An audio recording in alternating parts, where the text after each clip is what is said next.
trade for money. What does that mean? Before you're trading life for money, you were in school, I'll combine that together. That means 30 of your 90 years you'll be asleep. 30 of your 90 years you'll trade for money. You'll spend 4 hours a day looking at your phone. 4 hours is 160, a 24-hour clock. 9 divided by 6 is 15. That means you'll spend 15 years of your life looking at your phone. 5 years, you'll spend eating. 5 years will be in the bathroom, and you have 5 years left to live. I'm a specimen. People say, hey man, I wonder what life has in store for me. Well, I'll live it for you right now. 30 years, once again, you'll be asleep. 30 years, you'll trade for money. 15 years, you'll be looking at your phone. 5 years, you'll be in the bathroom. 5 years, you'll be in the kitchen. You have 5 years left to live. And worldwide, an Amway Corporation allows you to create financial independence. You can recover the 30 years you traded back for money. Beautiful opportunity.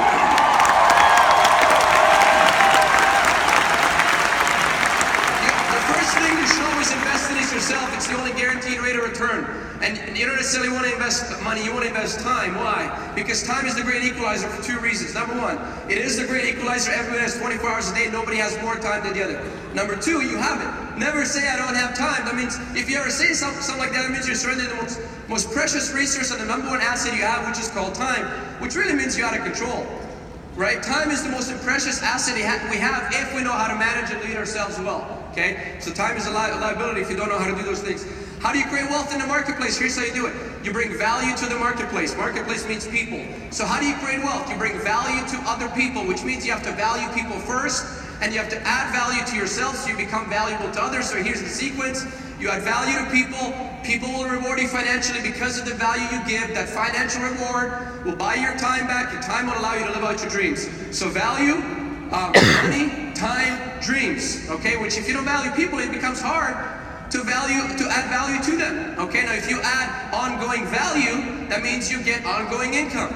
If you add residual value, you add residual income, which means you really have your precious asset back, which is time, and now you get to live out your dreams. Okay, number 2, compassion.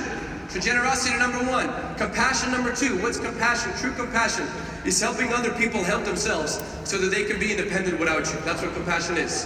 Compassion is helping other people help themselves so that they can be independent without you. And that's what I love about these diamonds, man. They're some of the most generous and compassionate people in the world.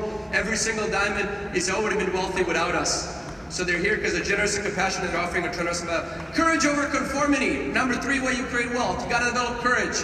This business model is not socially acceptable or popular. So therefore you need courage to build it, which for courage means what? That means you're scared to do it anyway. So what if you're afraid, man? So am I. Fight through it anyway, okay? Leadership over approval. Okay, well here's how most of our country lives, but not everybody. Most of our country lives exactly like this. Man, I don't really like myself, so my strategy for life is to get others to like me. When others like me, I like that they like me. That makes me like me for a little while, then I go back to hating myself. As an example, gosh, I don't really like myself, so what am I gonna do? I'm gonna take a trip to Mexico, put a bunch of pictures of Instagram, and I'm gonna check back how many likes I got. Once I got some likes, I like that they like me. Now I like me for a little while. Then I go back to hating myself. 3 months later, gosh, I really hate myself. Oh, I know. I'm gonna go finance a car that I can't afford to impress people out of name alike. They like my car, which means they like me. I like when they like me. That means I like myself for a little while. Then I go back to hating myself. 3 months later, gosh, I don't really like myself.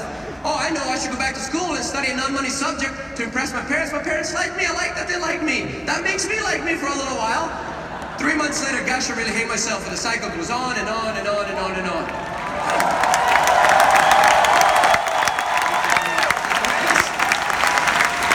The greatest gift you can give to yourself, nobody on the stage can give you, that's belief in yourself. That's going to have to come from within, okay?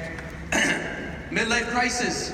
What does midlife crisis come from, man? Good people, these are wonderful human beings. They wake up in their mid-30s, early 40s, give or take, and they go, honey, let's look at our life. Right, we owe money. I got a degree, you got a degree. We owe money in a house, we owe money on both of our cars. We're financially constipated. We're not traveling the world. Right, our kids are raised by daycare. I'm not against daycares, by the way. Romance in our marriage is dying. Sex life is gone. Now we don't need sex anyways because inflation screws us every single day.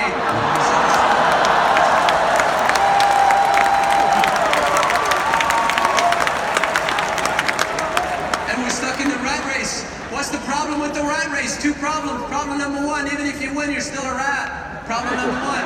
Problem number 2, at 65, 70 years of age, you're gonna realize what every rat realizes, that the only place a mouse gets free cheese is in a mouse trap, okay? No such thing as free cheese, man. You wanna feed the beast, which is the entrepreneur. Stop feeding the rat, which is the employee, okay? And never developed entitlement, you guys. Some of you guys, again, are so blessed and fortunate that you're born here. Okay? And then we have a sense of entitlement. This country owes us something. Man, this country owes you nothing. It was here before you were. Okay? And then we say things like, well, this is my country. Man, if you're not fighting for free enterprise, let me give you a clue. This is not your country. Your parents just had sex here. That's all that happened. Someone else's parents had sex over there. Parents had sex over here. This is your country. Gotta fight for your country, man.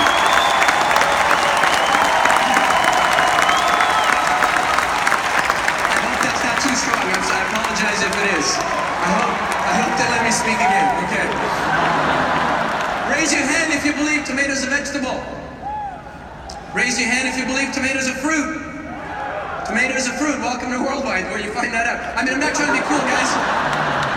I'm 35 years of age. I just found this out by accident last year. I can't tell you how upset I was when I found out tomatoes are fruit, because for 34 years, I lived my life thinking that tomatoes are fruit. I'm like, how could I believe such a wrong thing? Because I never took the time to challenge my own story.